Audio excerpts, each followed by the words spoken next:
સુરતના ભેસ્તાનમાં આજે મોટી દુર્ઘટના ટળી હતી। સુરતના ગણેશકૃપા ઇન્ડસ્ટ્રીયલ સોસાયટી ભેસ્તાનમાં અનિતા એન્ટરપ્રાઇઝમાં આગ લાગવાની ઘટના બની હતી।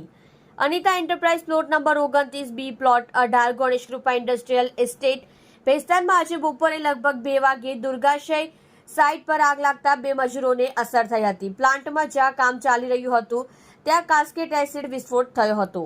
આવા અનેક અકસ્માતો સુરતમાં બનતા રહે છે। સરકારની નિયત કામગીરીને કારણે ઔદ્યોગિકમાં રહેણાંક એપાર્ટમેન્ટમાં ફાયર સેફટીનો અભાવ, એસએમસી દ્વારા સમયસર જાણ કરવામાં આવતી નથી અને ફાયર એમેન્ડમેન્ટનો અભાવ હોય છે કે ફાયર સેફટીનો અભાવ પૂરતો હોવો જોઈએ, પરંતુ તેમના કાળા નાણાં બચાવવા ગેરકાયદેસર છે।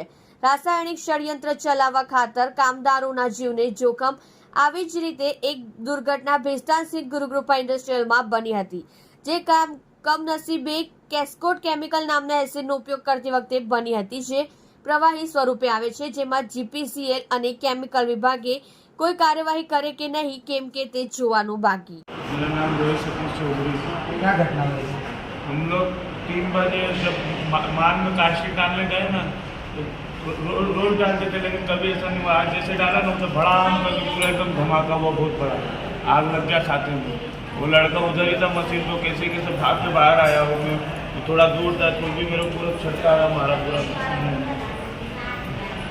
कौन सा एसिड था, क्या माफ होता? वो कास्टिक वो आता है ना, पोटास आता है कास्टिक, वो जैसे डाला ना उसमें वो डाला, मैंने डाला, वो बंदे ने डाला तो उसका पूरा सब जल गया, पूरा नीचे तो पूरा जान वान सब जल गया। कितने लोगों को इजा पहुंची? हम 2 ही जन हैं, 2 ही जन काम करते गोडाउन में। कोई डेट हुआ? नहीं कुछ नहीं हुआ सर। 2 जन को इजा पहुंची। 2 जन को फोन लगा। આજે કઈ ટાઈપની ઘટના થઈ છે અહીં આગળ? ત્યારે અમને એવો કોલ મળ્યો હતો કે આપણે ભેસ્તાન ખાતે ઓઇલ ડેપોમાં આગ છે, ઓઇલ ડેપોમાં આગ છે, કંટ્રોલમાંથી મેસેજ મળ્યો હતો। અહીંયા જોતાં અમે એવું જોયું તો ઓઇલ સેવિંગનું કામ ચાલે છે, એના ડ્રમમાં આગ પકડાઈ ગઈ। કેટલી નુકસાન એવું થયું છે એવું કંઈ જાણો છો? નુકસાનીનું તો હવે ખ્યાલ માલિકને હશે કેટલું નુકસાન થયું, પણ એમાં ઘણા બધા ડ્રમોને આગ લાગવાથી પીગળી ગયા છે અને દબાઈ ગયા છે અને સળગી ગયા છે। કોઈ જાનહાની એવું કંઈ થયું છે એમાં? જાનહાની એવું જાણવા મળે છે કે 2 માણસોની ઈજા જેવું છે અને એમને કંઈ સિવિલમાં લઈ ગયા છે, સારવાર માટે અમુક સિવિલમાં લઈ ગયા છે। કારીગરો।